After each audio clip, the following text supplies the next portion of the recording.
አነስተኛ ነጋዴዎች እንደመሆናቸው መጠን የነዚህን የንግድና የግብር ሪሊፍ ለተወሰነ ጊዜ ሰጥቶ እነዚህን ስራዎቻቸውን ለተወሰነ ጊዜ እንዲሰሩ ቢደረግና እንደው ጫናውን ያው ሌላው ህብረተሰብ ላይ የሚያሳድረውን የመፍታት አቅም ይኖረዋል። ስለዚህ እንደዚህ አይነት ነገር ቢደረግ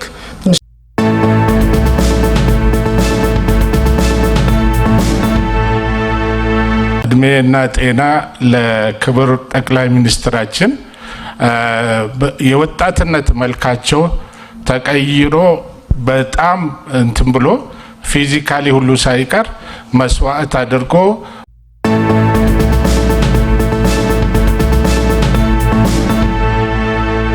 እድሜና ጤና ለክብር ጠቅላይ ሚኒስትራችን የወጣትነት መልካቸው ተቀይሮ በጣም እንትን ብሎ ፊዚካሊ ሁሉ ሳይቀር መስዋዕት አድርጎ ሙሉ ጊዜያቸውን ሰውተው አጠቃላይ ከዳር እስከ ዳር ሀገሪቷን እያደረጉ ያለው ጥረት በጣም የሚያስመሰግን ነው። እድሜና ጤና እንጸልይላቸዋለን።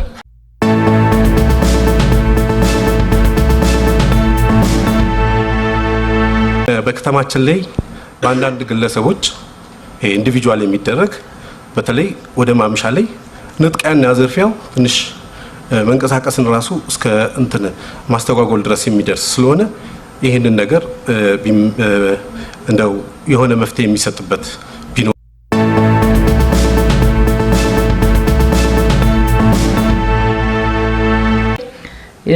ቺን ከተማ ያለምንም ማቋረጥ የሁከት ማዕከል ለማድረግ በተለያየ መንገድ ሲደረጉ የነበሩ ጥረቶች፣ እንቅስቃሴዎች፣ ተያዙ እቅዶች እንዲከሽፉ በማድረግ የህዝቡን ደህንነት መጠበቅና ሰላማዊ ሁኔታን ማስቀጠል የተቻለበት ውጤታማ ስራ ተሰርቷል።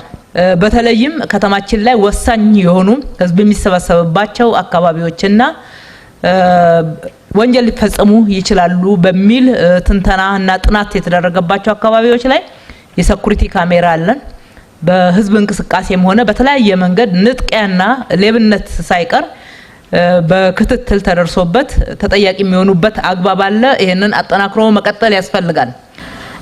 ዝቅተኛ የኑሮ ሁኔታ የሚገፉ ማህበረሰቦችና መንግስት ሰራተኞችን ጨምሮ የኑሮ ውድነቱ እጅግ በጣም አሁንም አሳሳቢ ደረጃ አለና በርካታ ስልቶችን ተጠቅሞ ሊሰራበት የሚገባ ነገሮች ነውና ኑሮ ውድነት ላይ በደንብ መሰራት ቢቻል በተለይ በንግድ ስርዓቱ ያሉ ሌብነቶች ሸማቾችን ብናይ በርካታ ድጎማ ተደርጎ በርካታ ቁጥጥር ስራ እየተሰራ ይታወቃል።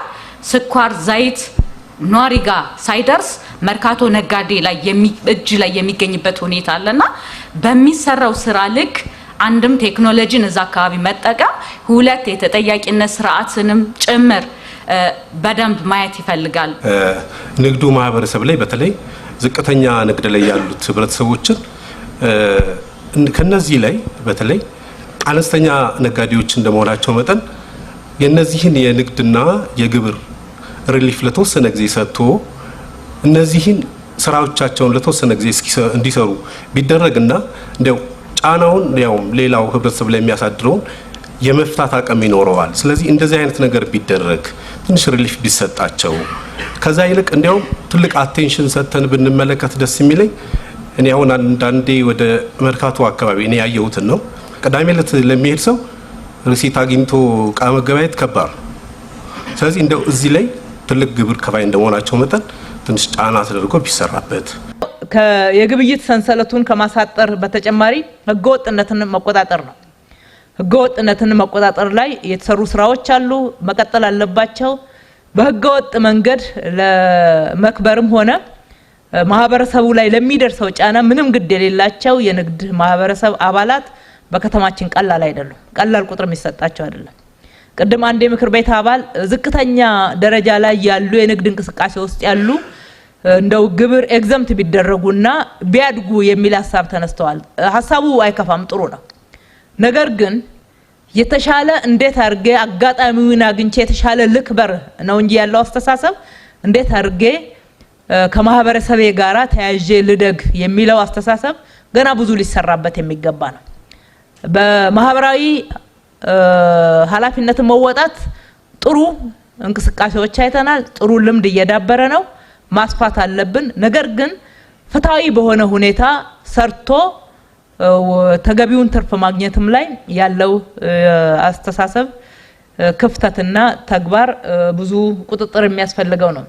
ከዛ ውጪ በድጎማ የሚገቡ ምርቶች መርካቶ ገበያ ላይ ይገኛሉ፣ ነጋዴው ጋር ሄዳሉ የተባለው ሊኖሩ ይኖራሉም ብዬ አስባለሁ። ያለውን የብልሽት አሰራርና አጠቃላይ አስተሳሰብ ሙሉ ለሙሉ ማስቀረት የሚችል ደረጃ ላይ ገና ስላልደረስን፣ ነገር ግን ቀድሞክ በመናነሳው ልክ ደግሞ አለመሆኑን በትክክል መናገር ይቻላል።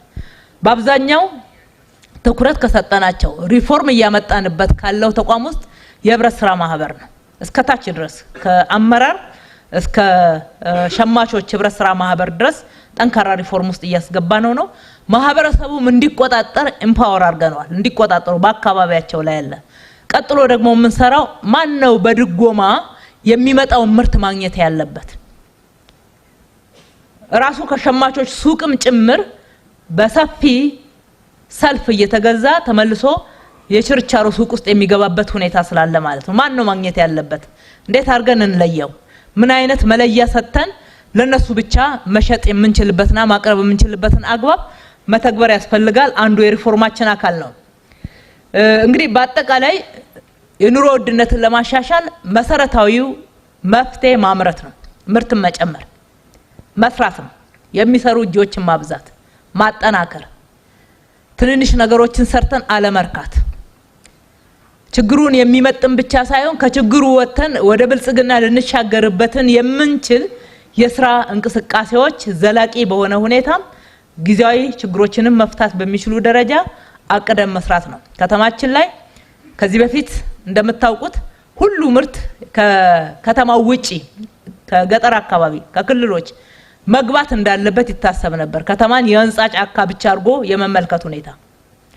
ዛሬ ግን እንደዛ አይደለም። አዲስ አበባ ላይ ከተማ የማምረቻ ማዕከል መሆን እንደሚችል በተለይ በዶሮ፣ በእንቁላል፣ በወተት፣ በአትክልትና ፍራፍሬ አዲስ አበባን ወረድ ብሎ ወደ ማህበረሰቡ ጠጋ ብሎ መመልከት ብዙ መረጃዎችን እንድናገኝ ያደርገናል።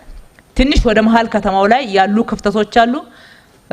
ወደ ዳር ያሉ ክፍለ ከተሞችን ያየን እንደሆነ ከቦታ ምቹነትም አንፃር፣ ሁለተኛ መሃል ላይ ደግሞ ዘመናዊ የሆነ የከተማ ግብርናን ከመተግበር አንፃር ካለው ልምድ ክፍተት የተነሳ ያዝ ለቀቆች አሉ። ማስቀጠል ይኖርብናል። ሁላችንም እንረባረብ። እዚህ ላይ ሁላችንም ከተረባረብንና አብረን ከሰራን ሊለወጥ እንደሚችል ያቃቂ የአርሶ አደር ማዕከልን ብቻ በማየት ብዙ ወኔ መሰነቅ ይቻላል። አዲስ አበባ ላይ 70 ሺህ 60 ሺህ እንቁላል ለማግኘት ከነሜድሮ ጋራ መዋዋል መሰብሰብ ይገባን ነበረ። ከዚህ በፊት በዓላት ላይ ነው በመደበኛው ቀን ቀርቶ ዛሬ በመደበኛው ጭምር አዲስ አበባ ላይ እስከ 1 ሚሊዮን እንቁላል በአማካይ ይመረታል። ይሄ በቂ ነው ማለት አይደለም፣ ግን ከሰራን ይቻላል ነው። ዶሮ በዓላት ላይ በከፍተኛ ሁኔታ እጥረት የነበረበት ሁኔታ መቅረፍ ተችሏል። ግን ሙሉ ለሙሉ ራሷን መቻል አለባት አዲስ አበባ። እነኚህ ዘርፎች በርካታ የዘመኑ አሰራሮች ስላሏቸው ባለው ቦታ ላይ ማምረት ስለሚቻል ማምረት መስራት መሰረታዊ የሆነ መፍትሄ ሊያመጣ ይችላል ማለት ነው። ቱሪዝም እድገትን በተመለከተ ክብርት ከንቲባ ያቀረቡት ሪፖርት ላይ በጥሩ ሁኔታ የተገለጸ ትልቅ እድገት እያሳየ የመጣ ነው። የቱሪዝም መሰረተ ልማት ከመሟላቱም ጋር ተያይዞ ከተማችን ሰላምም ስለሆነች ከሌሎቹ የሀገራችን ከተሞች ሁሉ ምቹ ስለሆነች የቱሪዝም እድገቱ በጣም በከፍተኛ ደረጃ እያደገ ነው። ይሄ ሊበረታታ የሚገባ ነው። ነገር ግን ከዚህ ጋር አንዳንድ ህዝቡ የሚያቀርባቸው ስጋቶች አሉ። ወደፊት እያደገ ከዚህ በእጥፍ እያደገ እንደሚሄድ ይገምታል። ይሄ ምንድነው ማለት ነው? ከውጭ በተለይ የውጭ ቱሪስቶች በሚመጡበት ሰዓት የተከበረውን የህዝባችን ባህልና መልካም ልማዶችን የሚጋፉ የተለያዩ ችግሮች አብረው ሊከሰቱ ይችላሉ የሚል ስጋት ይኖራል። ከዚህ በተጨማሪም ለምሳሌ የድራግ ወይም ደግሞ የእጾች ተጠቃሚነት አሁን ያለውን ሊያባብስም እንደሚችል ይገመታል። የብዙ ሰዎች ስጋት ነው። ከዛ በተጨማሪ አሁን በከተማችን መዝናኛ ቤቶች የምናያቸው ሴቶች ልጆቻችን እናቶቻችን ላይ የሚደረገው እንደመጠቀሚያ የሴቶች እህቶቻችንን ክብር በሚያዋርድ ሁኔታ የሚደረጉ ነገሮች ካሁኑ በህግ ካልተገደቡና አብረው ከእድገቱ ጋር ነገ መቆጣጠሪያ የሚሆን ህግ ካልተበጀለት በስተቀር ብዙ ክፉ ነገሮች ሊከሰቱ ይችላሉ የሚል የህብረተሰብ ስጋት አለ። ከቱሪዝም መስፋፋት ጋራ ጥሩ ስራ ተሰርቷል። ነገር ግን የውጪ ቱሪስቶች በስፋት እየመጡ ስለሆነ ያልሆኑ ልምምዶችን ለህዝባችን ሞራል የማይመጥኑ ድርጊቶችን ወደ ከተማችን ወደ ህዝባችን እንዳያመጡ ጥንቃቄ ይደረጋላችሁ። በተገቢው ሁኔታ ትኩረት ተሰጥቶት እየሰራ ነው ያለው። አንደኛ ማክበር የሚገባቸውን ህግ እንደ ከተማው እንደ ሀገርም ወጥቷል። እንደ ከተማው ለዝርዝር አተገባበር የሚረዳንን ደንብ ጭምር አውጥተናል ማለት ነው። ሆቴሎች መተግበር ያለባቸውን፣ የተለያዩ መዝናኛ ቦታዎች መተግበር ያለባቸውን ህግና ደንብ በግልጽ በሆነ ሁኔታ ከአለባበስ ጀምሮ የአለባበስ ኮድ ጭምር ወጥቷል ማለት ነው። ይህንን ያከበረ ነው ሀገራችንን መጎብኘት የሚችለው። ምን ሸጠው ሞራል የለም ገንዘብ ለማግኘት። ሞራላችንን ጠብቀን ባህላችንን ጠብቀን ነገር ግን ከባህላችን የማይጣረሱ ዘመናዊነት ደግሞ ክፍት ሆነን ነው በአጠቃላይ የቱሪዝም ስበቱን ለኢኮኖሚያችን እድገት የምናውለው። አፈጻጸም ላይ ለፖሊስና ለደንብ ማስከበር ለሰላም ጸጥታ ብቻ መተዋለ። ቅድም የሰላምና ጸጥታ ቢሮ ኃላፊዋ ሲያነሱት እንደነበረው በርካታ ስራ እየተሰራ ነው። ነገር ግን አጠቃላይ የንግዱ ማህበረሰብ በየሆቴል በየጭፈራ ቤት በተለያየ መንገድ የሚነግዱት ሁሉ ግንዛቤ ማግኘት አለባቸውና እዛ ላይ ክፍተት አለ። ግንዛቤ ማስያዝ ላይ ጠንከር ያለ ስራ መስራት ይኖርብናል።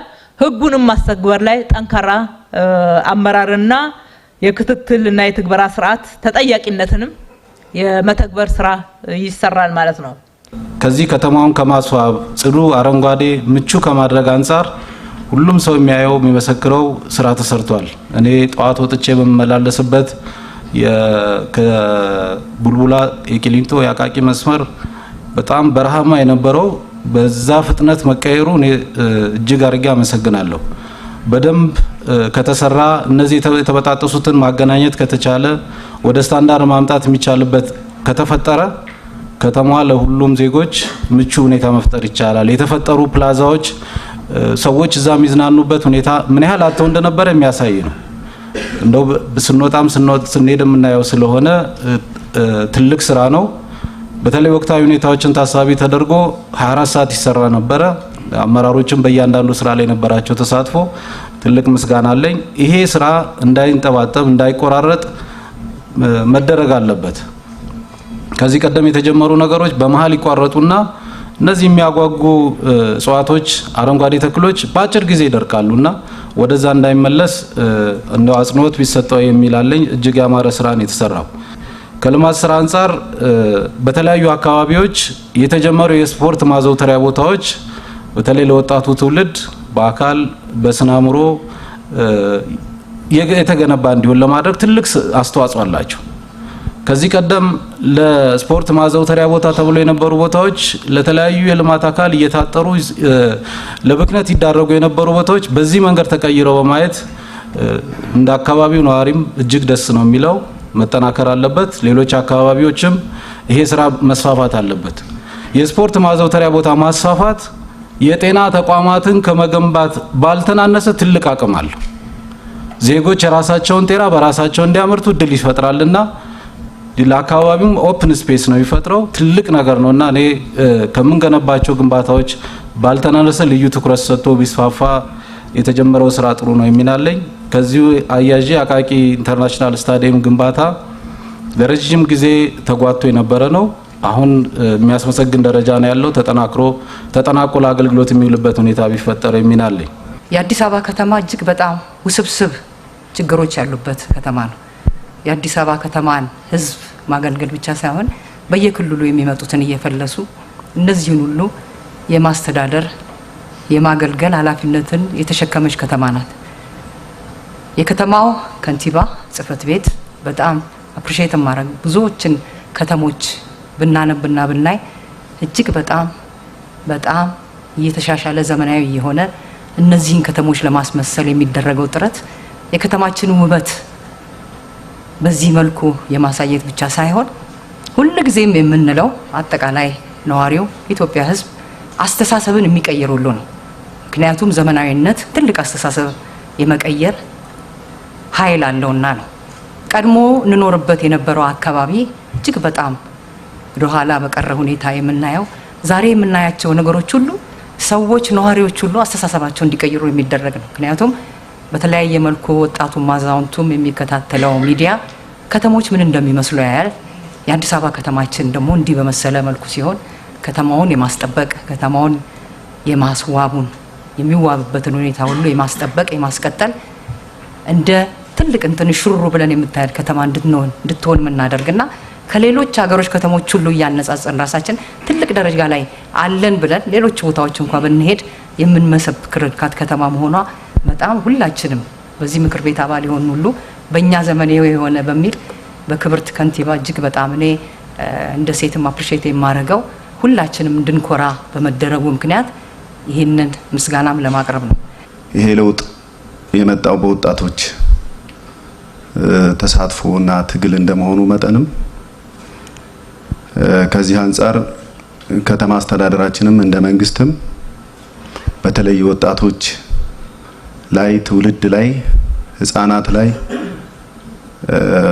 ሀገር ተረካቢ ወጣቶች ላይ የራሳቸውን ታሪክ የሚጽፉ ወጣቶች በባለፈው ታሪክ ብቻ የሚመጻደቁ ሳይሆኑ ከባለፈው በጎ ነገሮችን የምንወስድበት አብሮነታችንን፣ አንድነታችንን፣ ህብረ ብሔራዊነታችንን አጠናክሮን የምንቀጥልበትን ሁኔታ በደንብ በመገንዘብ አጠቃላይም ደግሞ በተለይ በንግግር የሚያምን በውይይት የሚያምን በሀሳብ የበላይነት የሚያምን ትውልድ ከመፍጠር አኳያ እኔ በከተማችን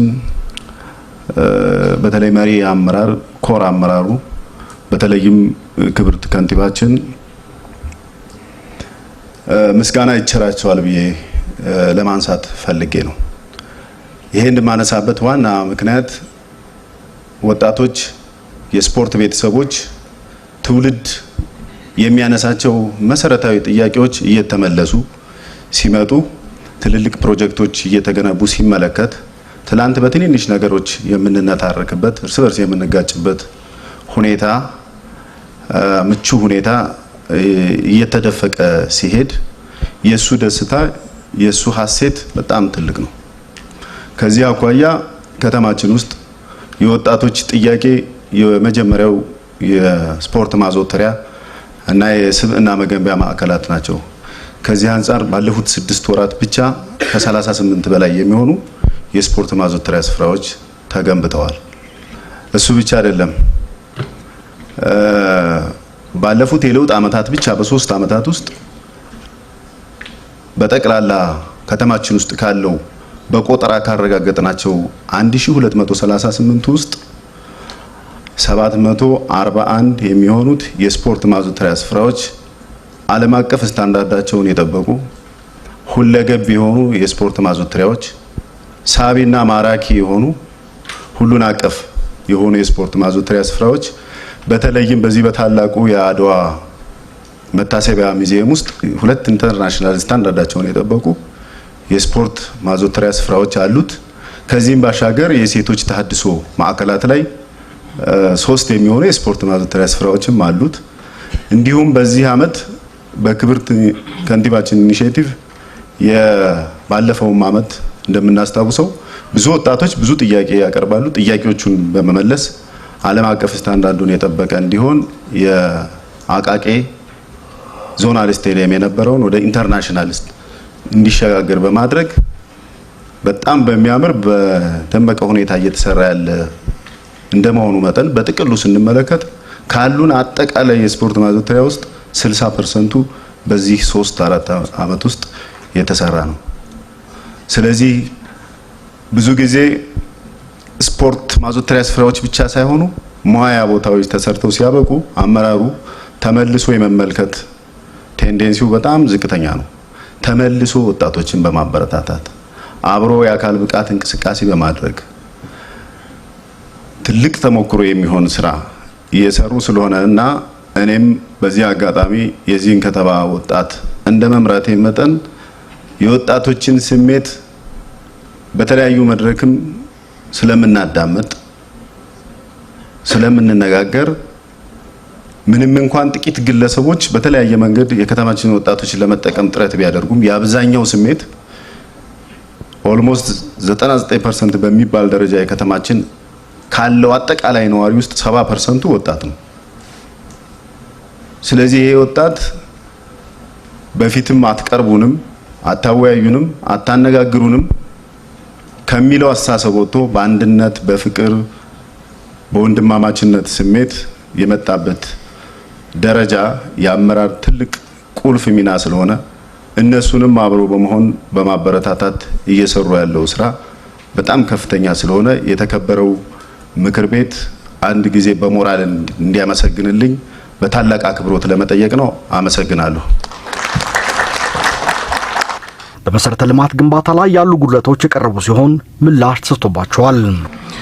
የውሃ አቅርቦት ላይ በየጊዜው በጣም ትልልቅ ኢንቨስትመንቶች እየተመደቡ እየተሰራ ያለ በርካታ ጥረቶች እንዳሉ እንደ ነዋሪም በሂደቱም ስለማይ እረዳለሁ። ነገር ግን አሁንም ከፈረቃ አልወጣንም እና አንዳንድ አካባቢዎች ውሃ የማያገኙበት ሁኔታ አለ። እንደ አንድ ሜትሮፖሊታን ሲቲ እነዚህ የመሰረተ ልማት ስራዎች የውሃ የመብራት አገልግሎቶች በማይቆራረጥበት ሁኔታ ማድረስ የሚቻልበትን መንገድ ከፌደራል መንግስት ከሌሎች አካላትም የተጀመሩ ነገሮች መጠናቀቅ የሚችሉበት ሁኔታ ክብርት ከንቲባና የሚመለከታቸው አመራር አካላት ትኩረት ቢሰጡት የሚል ሀሳብ አለኝ። እዚህ ምክር ቤት ላይ ሁሌ የማነሳው የአዲስ ከተማ ውስጥ ከ6 ዓመት በላይ የፈጀ አዲስ አበባ በአንድ ጀንበር በርካታ ፕሮጀክትን እያጠናቀቀች ያለች ከተማ ናት።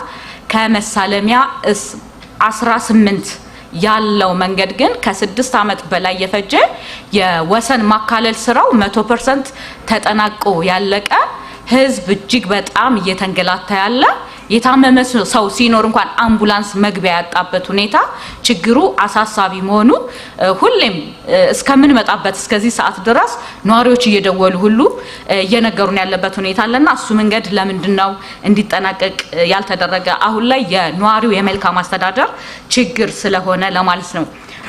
ንፋስ ስልክ ላፍቶ ክፍለ ከተማ ውስጥ ከአየር ጤና መስመር የባርኔሮ አደባባይን አቋርጦ እስከ አጫሉ መንገድ ድረስ የሚደርስ ሰፊ መንገድ በጣም ዘመናዊና ጥሩ በሆነ ሁኔታ ተሰርቶ እስከ ወንዝ ድረስ ከግማሹ ያለቀ የአስፋልት መንገድ አለ።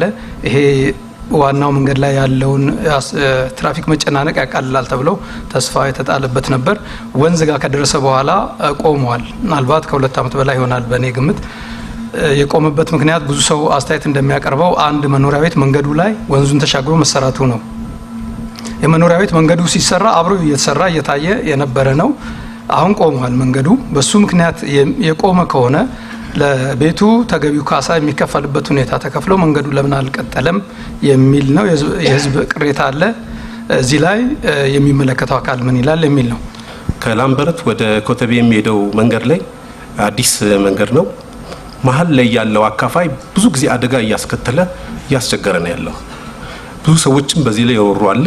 ብዙ መኪኖችም ተጋጭተው ተገልብጠው እንመለከታለን። ይህንን እንደው መፍትሄ የሚሰጥበት መንገድ ካለ የነበሩ ችግሮች በአጠቃላይ በከተማችን ረጅም ዓመት የቆየች ከተማ ናት። ሁሉም ነገር ባንዴ ይፈጸማል ማለት አይደለም። ነገር ግን ልንገነዘበው የሚገባ በእኔም እምነት እጅግ በጣም ውስብስብ ቅድም እንዳልኩት ችግር ያለበትና ጊዜን የሚፈጁ ሁኔታዎች አሉ። የህብረተሰብን ፍላጎት የማርካት አለ። የህብረተሰብን አመለካከት የመቀየር አለ። ሁልጊዜ የተቀየሩ ነገሮችን ስናያቸው መጀመሪያ እንቆጣለን እንጂ በኋላ የምናየውን ውጤት ስናይ ደግሞ የተከበርን በዓለም ደረጃ የምንታወቅ መሆናችን የሚያሳይ መሆኑን ስናይ ደግሞ እጅግ በጣም የምንኮራበት መሆኑን እንገነዘባለን።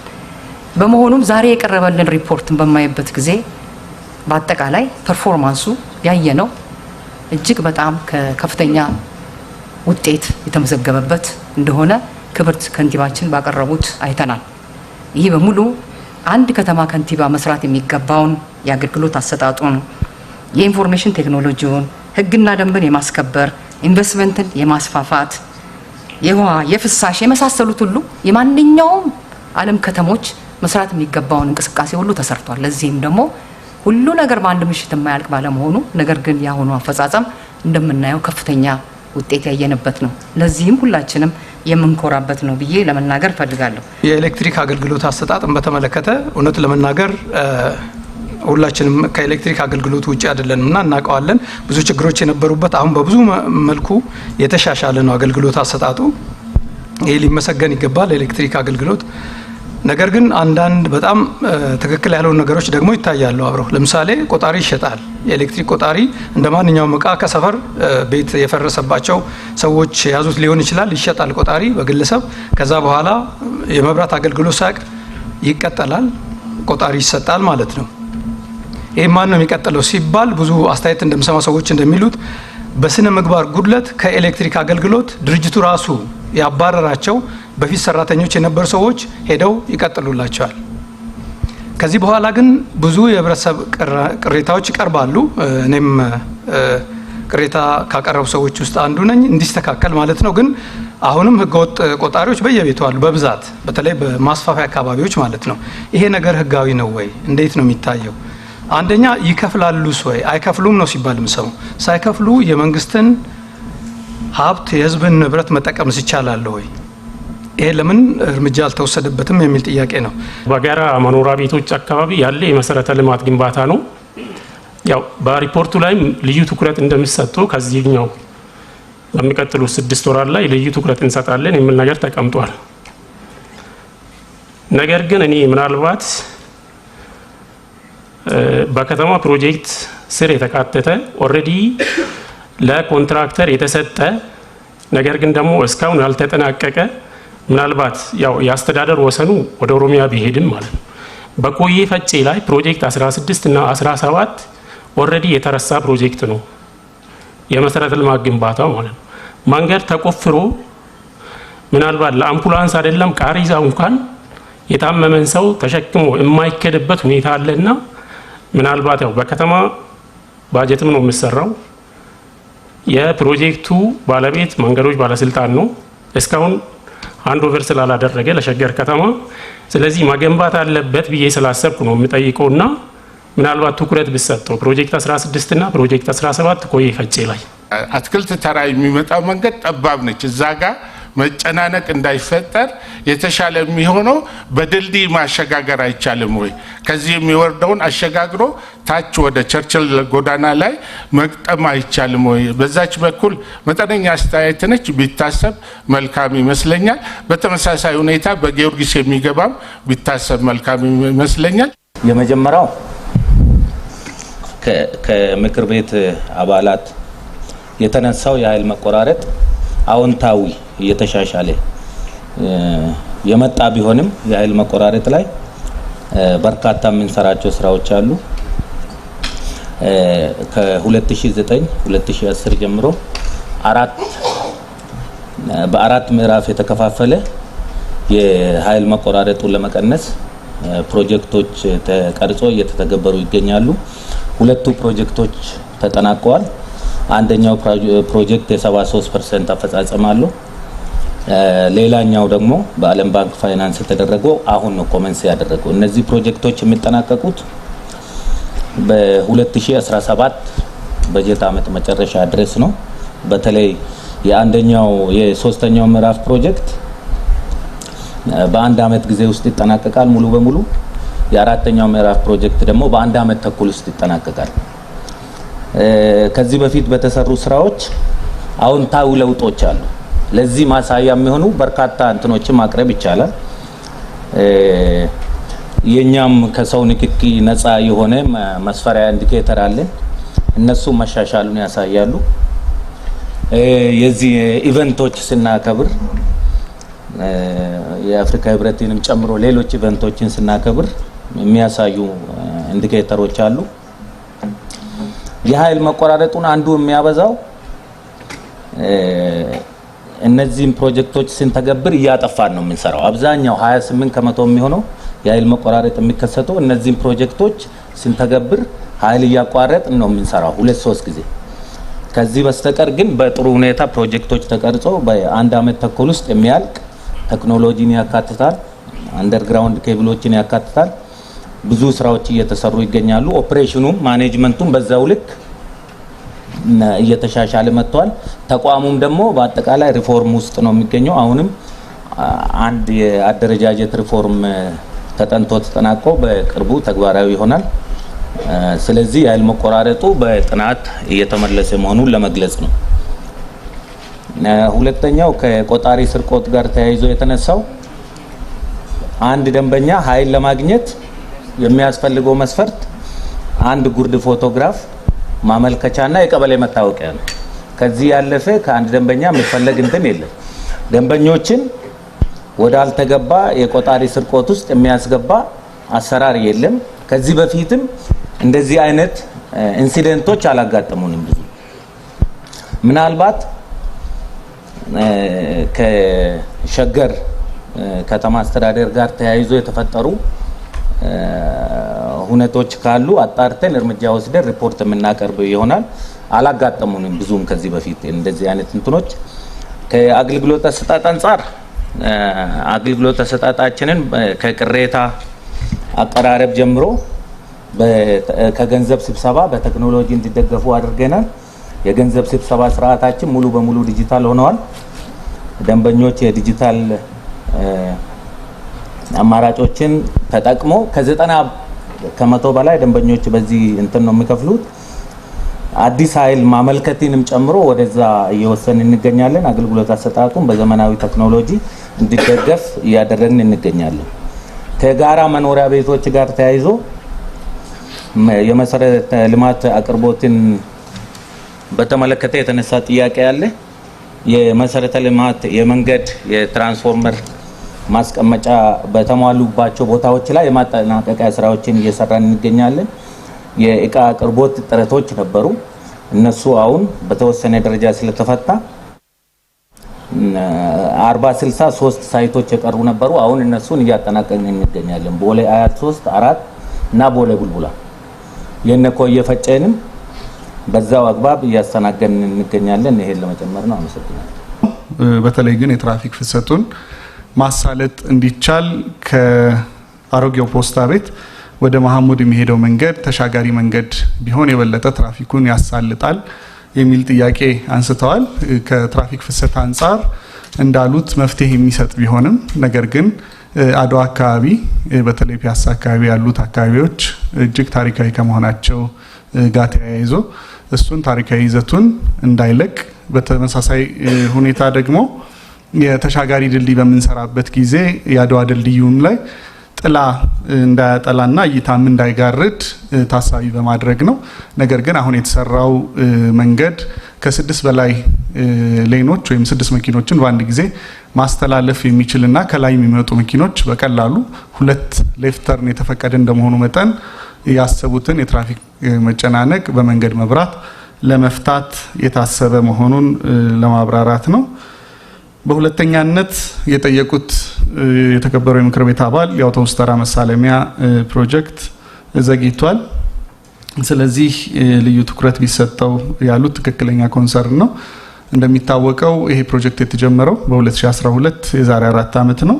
ያኔ ሲጀመር እኩል በተመሳሳይ ጊዜ የተጀመሩ ፕሮጀክቶች አልቀዋል። እንደ ፑሽኪን ጎተራ ያሉት ፕሮጀክቶች ተመሳሳይ ልምድ ያላቸው ስራ ተቋራጮች የያዟቸው ነበረ።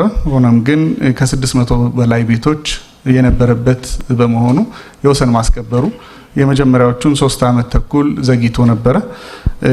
ሆኖም ከዛ በኋላ ወሰኑ ከተነሳ በኋላ በ2 ዓመት እንድሰራ የተሰጠኝን ፕሮጀክት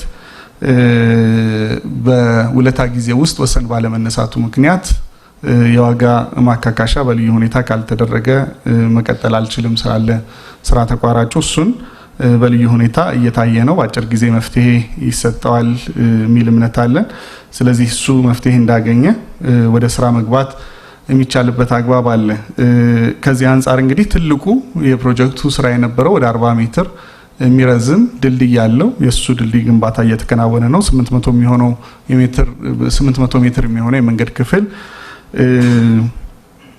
አስፋልት የተሰራበት አግባብ አለ። ከዚህ አንጻር እንግዲህ የዋጋ ንረት ትልቁ የኮንስትራክሽን ኢንዱስትሪው ፈተና ነው። የዛሬ 3 ዓመት 18 ብር የነበረ ነዳጅ አሁን 79 ብር ገብቷል። ሲሚንቶ 330 ከፋብሪካ ይገዙ የነበሩት ወደ 1200 አድገዋል። ስለዚህ አንደኛው ትልቁ የኮንስትራክሽን ኢንዱስትሪው ፈተና ነው። በተመሳሳይ የኮየ ፈቼ የውስጥ ለውስጥ መንገድም ግንባታ በልዩ ሁኔታ በትኩረት ቢታይ በተለይ ፕሮጀክት 16 እና 17 ተብሎ ለተነሳው ጥያቄ ከተማ አስተዳደሩ እንደሚታወቀው ኮየ ፈቼ ላይ የገነባቸው ወደ 52000 የሚሆኑ ቤቶች የውስጥ ለውስጥ አክሰስ እየሰራ ይገኛል። ከዛ ውስጥ 51 ኪሎ ሜትር ነው የምንሰራው። ከዛ ውስጥ 35 ኪሎ ሜትሩ ሙሉ ለሙሉ ተጠናቆ አገልግሎት ላይ ውሏል።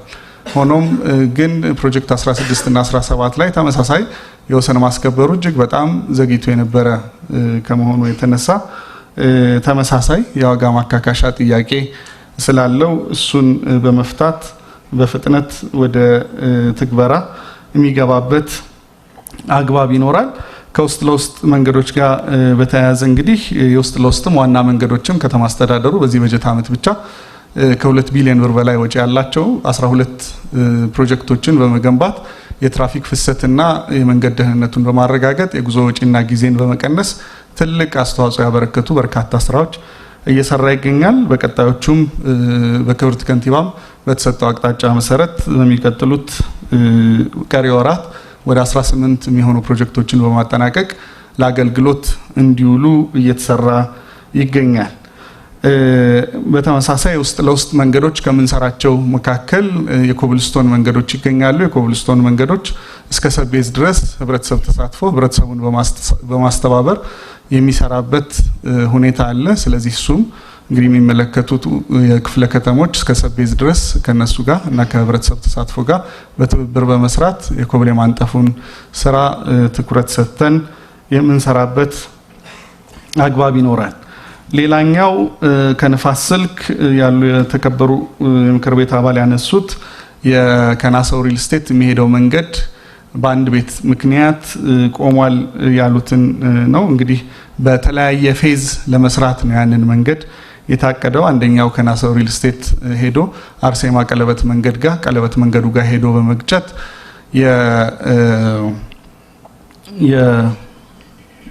የትራፊክ ፍሰቱን ለማሳለጥ የሚሞከርበት ነው። ከዛ ደግሞ ብራንች አውት አድርገው የሚሄዱ ሌሎች ወደ ጆሞ የሚሄዱ ሌሎች መንገዶች አሉ። ስለዚህ የአሁኑ ፌዝ ላይ 1.2 ኪሎ ሜትሩን ሙሉ ለሙሉ በታቀደው መሰረት የተጠናቀቀ ሲሆን የምክር ቤት ቋሚ የምክር ቤት አባላቱ እንደጠቀሱት ለሁለተኛው ፌዝ እንቅፋት ስለሚሆን በተቻለ መጠን ከክፍለ ከተሞቹ ጋር በመነጋገር መፍትሄ ለማግኘት የምንሞክርበት አግባብ ይኖራል። ሌላኛው ከኮተቤ ካራ ያለው መንገድ ላይ በተለይ የመንገድ ደህንነት ስራዎች ተጠናክረው ቢሰሩ የተባለው ትክክለኛ ሀሳብ ነው። ይህንን እንግዲህ ከትራንስፖርት ቢሮ እና ከትራፊክ ማኔጅመንት ኤጀንሲ ጋር ጥናት በማስጠናት የእግረኛ ማቋረጫዎች፣ የመንገድ መብራቶችና ሌሎች ማሻሻያዎችን ለመስራት ጥናት የተጠናቀቀ ስለሆነ በአጭር ጊዜ ወደ ትግበራ የምንገባበት ሁኔታ ይኖራል።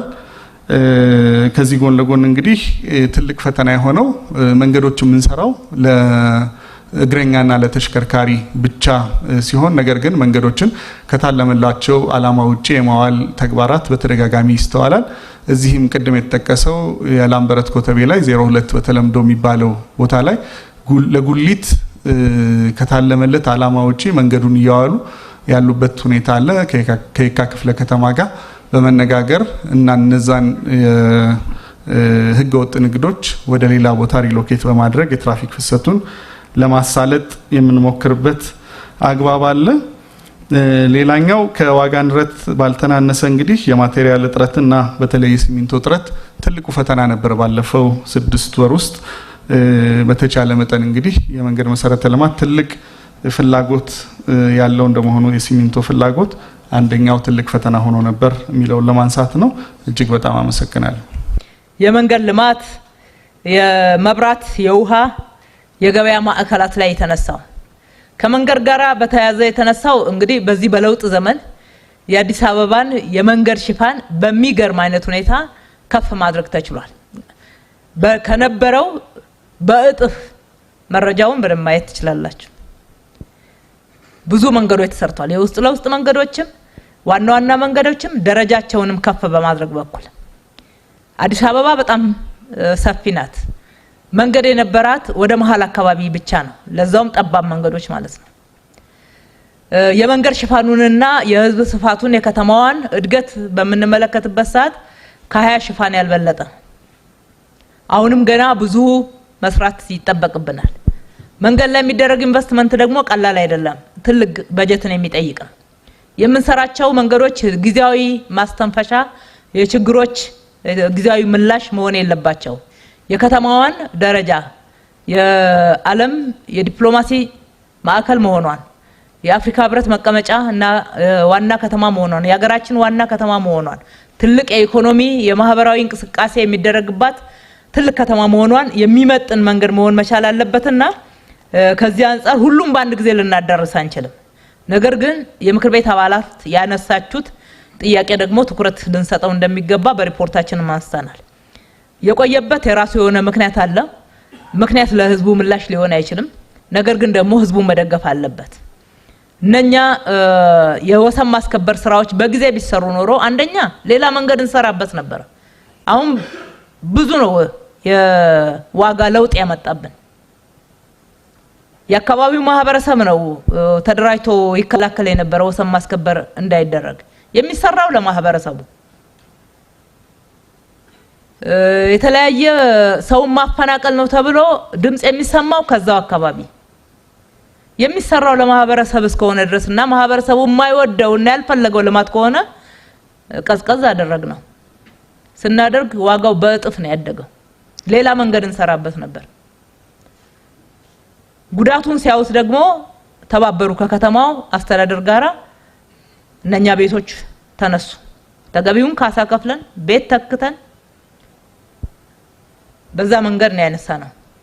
አሁን ሲነሳ ግን ጉዳቱ ተመልሶ የህዝብ ሀብት ነው። ተጨማሪ መንገድ የምንሰራበትን ተጨማሪ ልማት የምንሰራበትን የዋጋ ማካካሻ ተብሎ እንደገና ተጨማሪ በጀት መድበን እና ወደ ስራ እየገባን ያለነው። አሁን ለማንኛውም ቤቶቹ ስለተነሱ ለማጠናቀቅ እንሄዳለን። ከመብራት ጋር ተያይዞ የተነሳው እውነት ነው፣ ሪፎርም ውስጥ ገብቷል ተቋሙ። ከአደረጃጀት አንፃርም አዲስ አበባ ከተማን አገልግሎት ሊመጥን በሚችል ደረጃ ተመልሶ እንዲደራጅ ከክቡር ጠቅላይ ሚኒስትራችን አቅጣጫ ተሰጥቶ እየተሰራ ነው ያለው። ውጤታማ ስራ ከፊታችን ይሰራል ብለን እንጠብቃለን። ነገር ግን ከተማችን ላይ ያለው የመብራት መቆራረጥ በእነኚህ ምክንያቶች ብቻ የሚታለፍ አይደለም፣ ልዩ ትኩረት የሚፈልገው ነው። በተለየ ሁኔታ የአገልግሎት አሰጣጡም ሆነ መሰረተ ልማት ላይ ያለው የፌዴራል ተቋም ከከተማችን ጋራ በመደራጀትና በተናበበ መንገድ የተለየ ርብርብ የሚያስፈልገው እንደሆነ እንመለከታለን። ከውሃ ጋራ የውሃ ፈረቃ አልቆመም። ልክ ነው። የውሃ ፈረቃ በቀላሉ ሊቆም የሚችልም አይደለም። የውሃ ፈረቃ ይቆማል ብለንም ያልሆነ ተስፋ አንሰጥም። እውነቱን ለመናገር ከለውጡ ወዲህ የተሰራው የውሃ መሰረተ ልማትና የውሃ አቅርቦት ጭማሬ አሁን ለአዲስ አበባ ከተማ የሚቀርበውን የውሃ አቅርቦት ግማሽ ያክል ከለውጡ ወዲህ ነው የተጨመረው።